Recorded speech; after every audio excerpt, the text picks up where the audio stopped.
What's happening, guys? My name is Nicholas Renat and welcome to part 5 in the Siamese Neural Network series. In this series, what we're doing is we're going from a sophisticated research paper and building a full-blown Siamese neural network that allows us to perform facial recognition on our face. In this video, we're going to be focused on training our neural network. Let's take a deeper look as to what we'll be going through.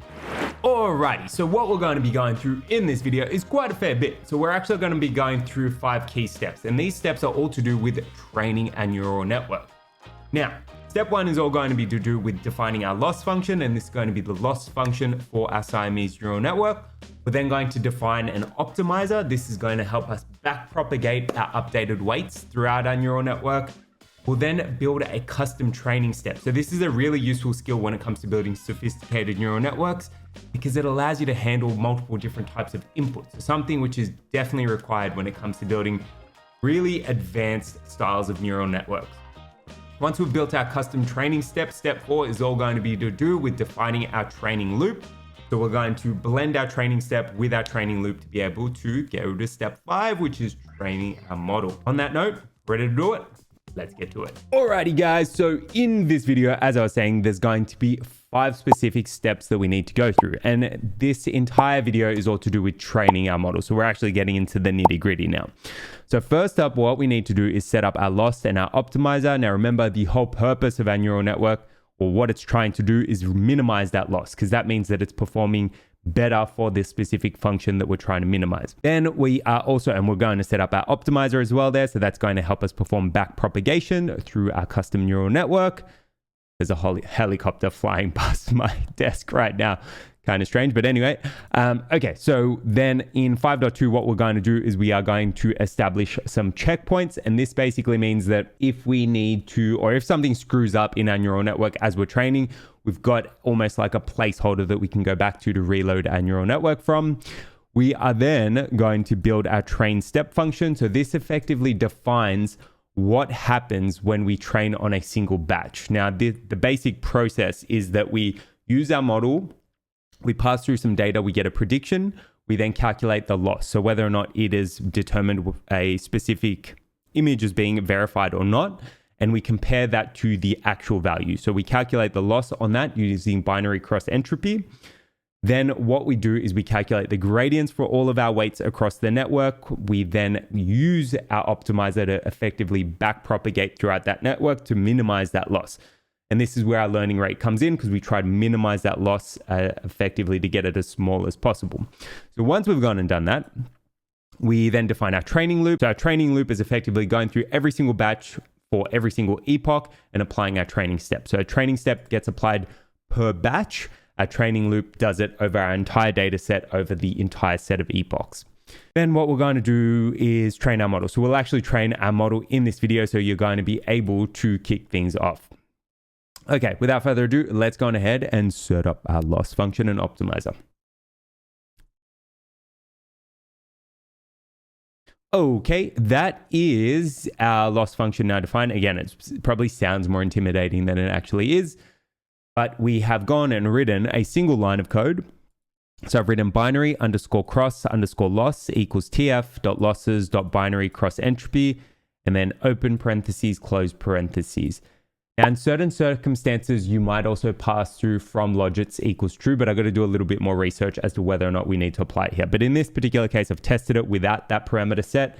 It looks to perform okay, but again, need to do a little bit more research. And if anyone has any ideas, hit me up in the comments below.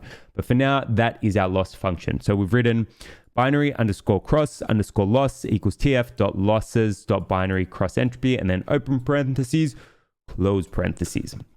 The next thing that we need to do is define our optimizer. And for this particular model, we are going to be using the Atom optimizer. There's a bunch of them out there. There's stochastic gradient descent. What is another one? That's the only one I can think of off the top of my head. But there's a whole bunch of others. You can search TensorFlow optimizers or tensorflow.keras.optimizers, and you can see a whole bunch of them. So let's go on ahead and define our Atom loss, or Atom optimizer. Okay, that is our optimizer now defined. So I've gone and written opt equals tf keras.optimizers.atom, and then I've gone and passed through a learning rate of 1e-4, which effectively represents 0.001. Now, again, as I was saying, there's a ton of optimizers. So optimizers for keras. Let's go and take a look at what we've got over here. So again, you've got a bunch. Where are they?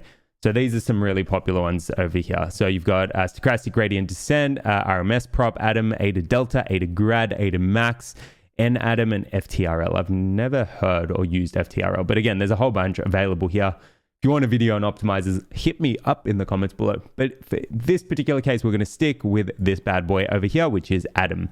And we've gone and set our learning rate already. Cool. That is our loss and our optimizer now defined. So that is step 5.1 now done. Next thing that we're going to do is we are going to establish our checkpoint callbacks, which we'll use when we go and define our training loop down here. So let's go ahead and define these.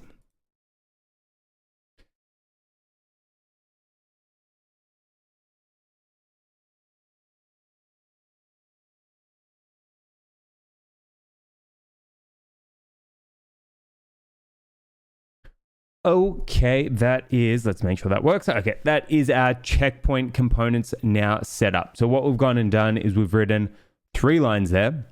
So first up, we've gone and defined our checkpoint directory. We've then gone and defined our checkpoint prefix, which I'll explain in a sec. And then we've actually gone and defined our checkpoint class, which we're going to use to checkpoint our stuff out. So first things first. So the first thing is pretty self-explanatory. So we've defined a directory where we're going to save all our checkpoints. And this is going to be called training_checkpoint. So if we haven't defined that already, let's go and create that folder now. So if we go into the same folder that we're currently working in, you can see that we don't have a folder called training checkpoint. So let's just create one. I think it might actually create it for you, but just to be on the safe side. So I'm going to create a folder. Let me zoom in on this so you can see what we're doing. I'm creating a folder. Let's drag this over here. Folder called training checkpoints. Is that what we called it? Training checkpoints. Training_checkpoints. Yep, training checkpoints. All right, cool. So I've just gone and created a folder called training checkpoints inside of the same repository or same folder that I'm actually building our model in. Cool. So that is that now done. That's this first line here. So I've written checkpoint_dir equals ./training_checkpoint. So this basically represents us from the current folder. We're going to go into our training checkpoints folder and save our stuff down here. Then I've gone and created a checkpoint prefix. So in order to do that, I've written checkpoint_prefix equals os.path.join. And then we've defined it as being inside of our checkpoint directory. And we are going to prefix all of our checkpoints with CKPT. So this basically means that we're going to have all of our checkpoints in a consistent format. They'll start with CKPT, and then normally they'll end with a set of unique numbers, or effectively it goes in sequence. So 001, 002, so on and so forth. And then we've gone and defined what we actually want to save out. So I've written checkpoint equals tf.train.checkpoint, and then I've gone and saved our optimizer. So opt equals opt, and then our Siamese model. So Siamese_model equals Siamese_model. And so this effectively means we're going to be saving out these 2 components as our set of checkpoints. Now we could probably just save out our model. In this case, I've saved the optimizer as well. So the full thing is checkpoint equals tf.train.checkpoint, and checkpoint is in caps. And then open parentheses, and then we'll pass 2 keyword parameters. So opt equals opt. So I'm saving this. And then Siamese_model equals Siamese_model. So we're saving this Siamese model that we created in the last video. Okay, that is step 5.2 now done. Now we're on to step 5.3. So this is the really good bit. So this is one of the things or one of the components of coding in neural networks that I thought was super fascinating. So defining the actual training step. So this is what is going to be used to train on one batch of data. So effectively what happens is one batch of data comes through to our training step. We go and make a prediction. We calculate our loss. We go and calculate our gradients. And then we apply back propagation through our neural network to ideally get the best possible model. Now, these steps are going to be pretty much the same whether or not you're building a Siamese neural network or a network for classification or a, what's another good example? So I'm building the super resolution model at the moment. So again, exact same train step style. Now, again, you can wrap this inside of a model, and in some of my future tutorials, which are coming up, top secret, I actually do that because it just makes it a little bit cleaner. But in this case, I've gone and done it this way. So you'll see how to do it using the tf.compile or tf.function decorator. All right, so let's go on ahead and start defining this. Okay, so those are the first, 3 lines of code that we are defining for our train step function. So I've gone and again, this function's not actually going to do anything as of yet. So first up, what we're doing is we are wrapping the function inside of this @tf function decorator. So the reason that we do this, I'm just going to show you, is it actually goes and compiles this specific training function. So you can see if I actually show you that there. So wrapping it inside of @tf.function compiles a function into a callable TensorFlow graph. A key component of how all TensorFlow works is using a concept of a graph. So it effectively compiles an entire neural network into a graph and allows us to actually go and train it in an efficient manner. So exactly what we're doing is by using this @tf.function decorator, we are compiling what is going to happen under this train step function. So again, some really nifty codings going behind this. So just know that when you're going and creating your train step function outside of a consolidated or compiled model, you need to have this decorator here. And again, I'm going to show you how to do it the other method in some of the future tutorials that I've got coming up. All right, so what we've written is @tf.function. That's our decorator that I've described here. The next line is actually defining our function. So I've written def train underscore step. And then to that, I've gone and passed through, or we're going to pass through one batch of data. So this function, or this, this positional argument is actually going to be our batch of data. And then I've closed that with a colon and I've just written pass because we don't have what we're going to do yet. So again, this is sort of the beginnings of the function. Now let's go on ahead and write out what we're actually going to do.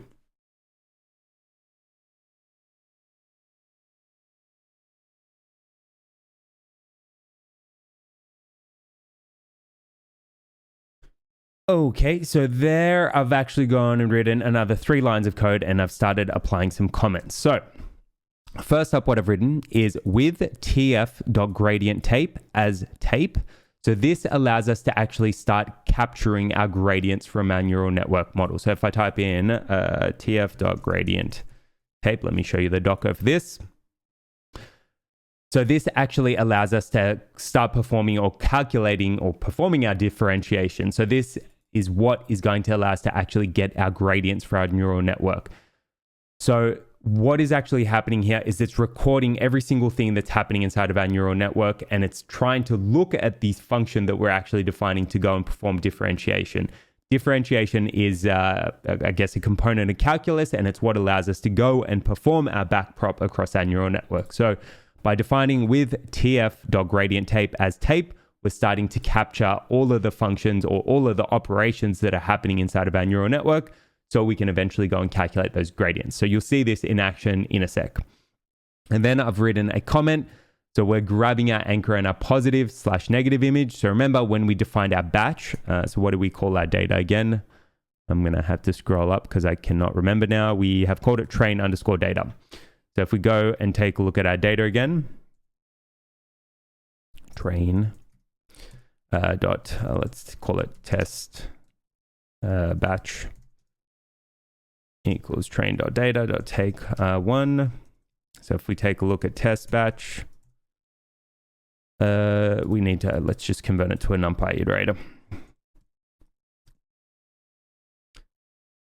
Okay, so that's one example of our batch. Now let's store that batch 1. I'm just going to store that.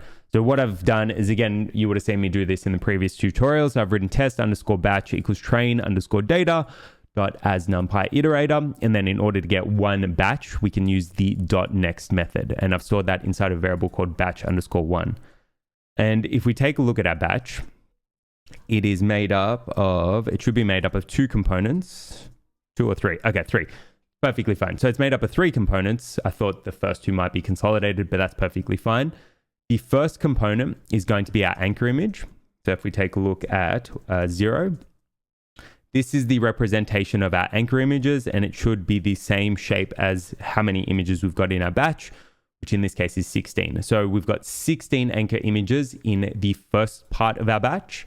We then would have 16 images as part of our negative or positive image, remember, which we're going to use for validation. So if we take a look at the length there, 16 images, and then our last thing should be our actual labels.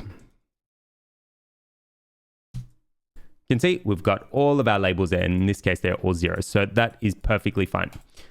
Okay, so in this particular case we're looking good. So we've got some of our data. So what we're doing here is we're effectively extrapolating or extracting our batch. So we're setting x equal to batch 1 and then 2. So we're slicing the first two values. So remember, if we take a look at our, len, we've got two values there. And if we take a look, can we run dot shape? No, because it's not a numpy array, an np.array. You can see we have two components. So remember, our anchor and either our positive or our negative images. Each batch is made up of 16 images and they're in the shape of 100 by 100 by 3 channels. So that is all of our data stored in our X. Think of these as our features. Then what we're doing is we're grabbing our Y value. We're setting that equal to batch 2. And what have I done there? This should be batch underscore 1. And if we take a look at Y, these are all of our labels in this particular case. I thought it would have been a little bit more shuffled. Kind of strange that we've got all zeros. That's fine. We'll leave it for now. Okay, so what we've got there is, this is effectively what we're doing here. So we're grabbing our features and we are grabbing our labels. What we can then do now is actually pass this through to our Siamese neural network to actually start getting some predictions. So let's go on ahead and write out the rest of our train set function.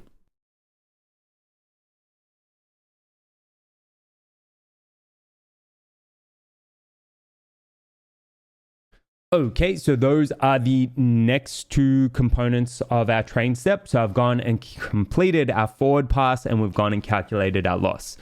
So what I've gone and written there is y hat equals Siamese model. So this is actually making a prediction, right? So we're actually passing some data to our Siamese model.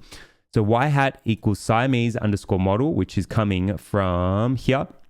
And really we should be passing this through to our train step function, but that's fine, whatever. We'll skip that for now.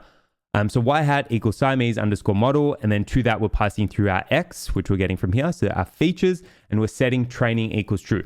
Super important that you set training equals to true, because certain layers are only going to activate when this is actually set to true. So if you're using batch norm or dropout, you need to set training equals true, training equals to true in order to activate those layers. So we've set it equal to true there. When you go and make actual predictions in the real world, you don't need to set training equal to true.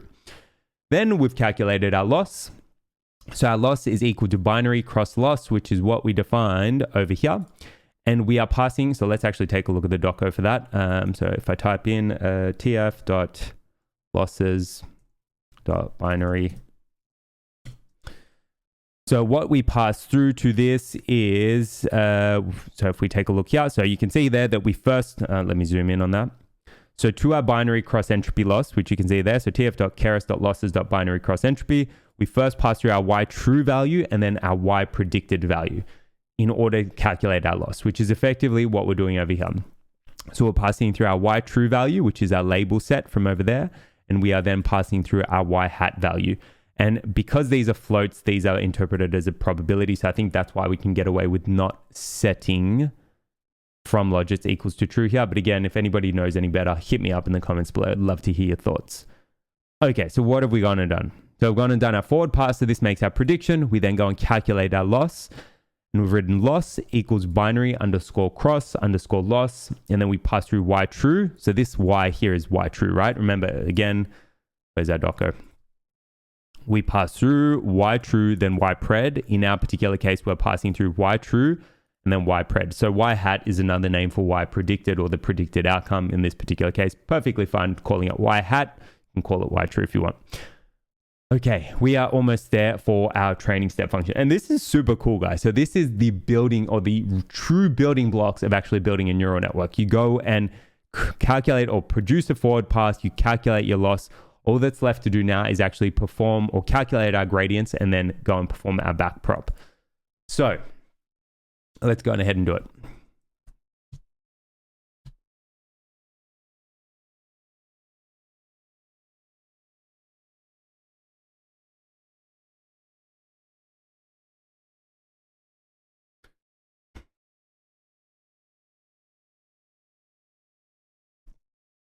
Okay, that is our train step function now done.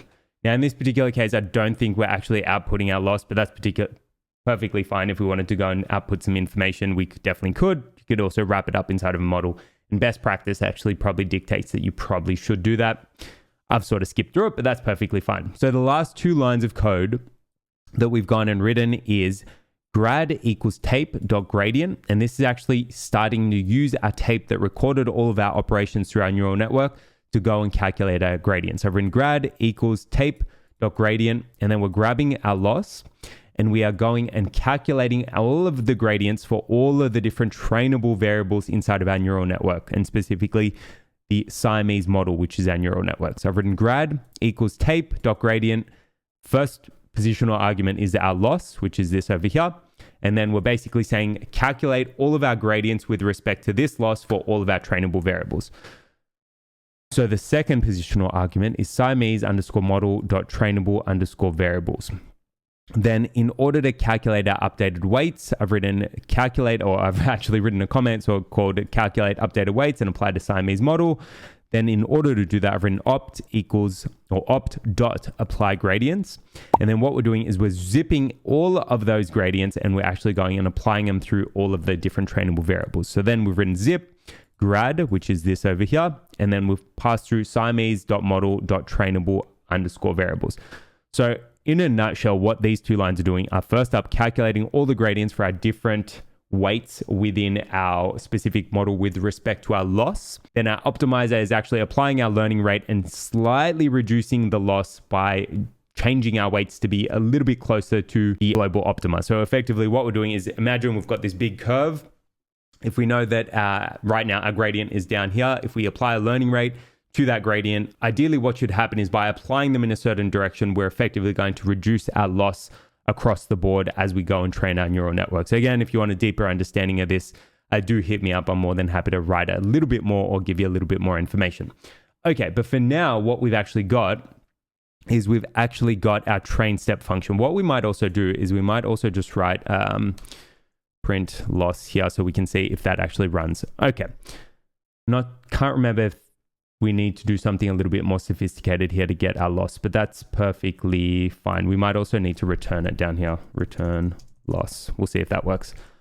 Okay, so that is our train step function done. So we went and wrote a ton of stuff in there, but in a nutshell, what we do is we record all of our operations here. We get all of our data, we go and perform a forward pass, we calculate our loss, we then go and calculate all of our gradients, and we update our weights across our neural network. And we are going to try to return our loss to see if we get that out. So return.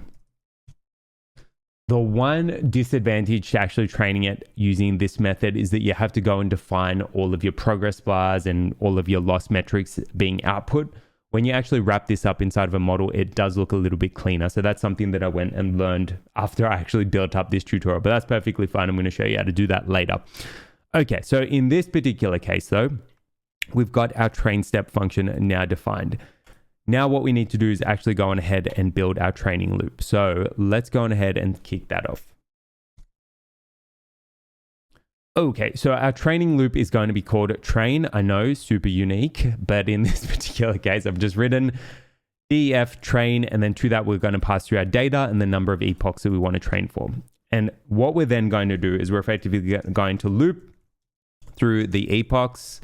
We're going to loop through each batch, and then we're going to run our train step here. So run train step. Yeah. Okay, let's go and fill this out now. So let's do it.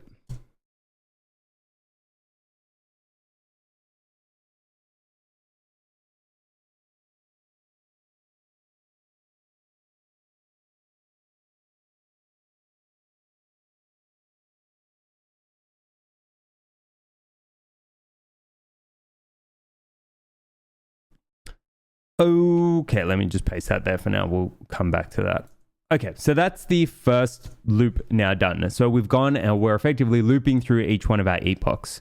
So I've written for epoch in range 1, because we're going to start at 1, and then we're going to increment epochs by 1. Otherwise, it's going to start from 0. So we've written 4 epochs in range 1 and then comma epochs in caps +1 colon, and then we're effectively just printing out what epoch we're up to. So it'll print epoch and then our current epoch and then all of the epochs. So it'll be like 1 out of 50 or 1 out of 100 or 2 out of 100. And this will sort of give us a bit of a status update. Then we're defining our progress bar. And again, this is where I sort of said that if you wrap this up inside of a model class, you don't have to do this explicitly. The native API just does it for you. But again, this gives you a little bit more control. So I've written progbar equals tf.keras.utils.progbar, and this is in capitals. And then we're going and passing through the length of our training data, because effectively we're going to increment every time we go through a specific batch.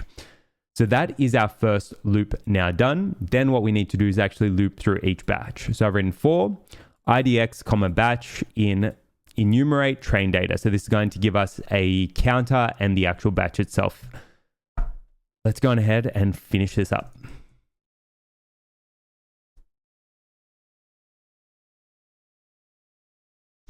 Okay, that is our train step now applied. So what we've gone and then applied is our train step function, which is this over here.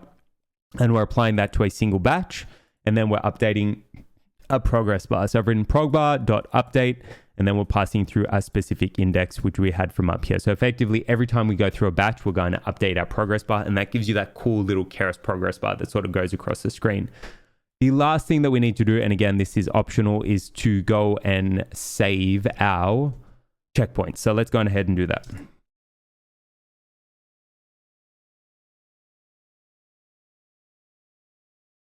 Okay, that is our checkpoint function now applied. So I've gone and written if epoch modulo 10 equals 0. So effectively, we're going to save it every 10 epochs. Again, you could change this if you wanted to. Then what we're going to go on ahead and do if this is satisfied is we're going to run checkpoint.save, and we're going to set our file prefix equal to our checkpoint prefix, which is what we defined over here. So it's going to start with CKPT. And I think that is our train function now done. So we've gone and looped through each one of our epochs and defined our progress bar. We're then looping through each batch and then applying our training step. And then we're going to save each checkpoint every 10 epochs, assuming we have that many epochs. All right, let's go on ahead and test this out now. So that's 5.4 now done. So we can actually go to step 5.5 and actually try to train our model. So we're going to define our epochs. Let's set it to, we should set it to more than 10 so we actually see whether or not we're saving. So I'm going to set it equal to, let's set it to 50, for example. And then what we can go on ahead and do is in order to start training, we can run train, pass through our training data, and then pass through our epochs. Actually, I just realized we've got an error there. So we've defined data as data over here, but we've gone and defined this as training data. This should actually be data over there and data over there. Because what we're going to go on ahead and do is pass through train data to this function rather than the full data. So if I pass through data over here, then that's effectively going to be replicated over here and over here. So that's fine. So all that changed there, so let me undo that, is we had train underscore data as the data that we're going to be looping through. But what we actually need to do is set that equal to data, because we'll pass through training data as the parameter. Okay, that's fine. That is all good. So what we now need to do is actually go and train our model. So let's test this out. So I just went and applied these print loss functions and return loss functions over here. So we'll see if that works and then go from there. All right. So I'm going to write train, and then we're going to pass through train data and then pass through our epochs. And fingers crossed, this will work.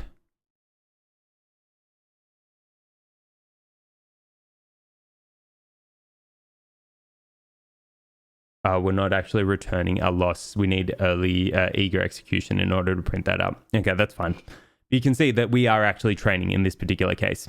So the reason that you're getting these values rather than the actual loss value is because you need something called eager execution set in order to get that printed out, but that's perfectly fine. Don't worry about it. We'll be able to see our model trained relatively quickly because you can see it's training pretty fast. But in a nutshell, that is our model now training. So again, if you wanted a little bit more information as to how to print out the loss, hit me up in the comments below. I'm more than happy to help you out. I had a feeling this wasn't going to work because I remember I did it slightly differently in some of my other models, but that's perfectly fine. It's all good. Our model's training. How good is that? No errors. Looks like everything's happening pretty successfully.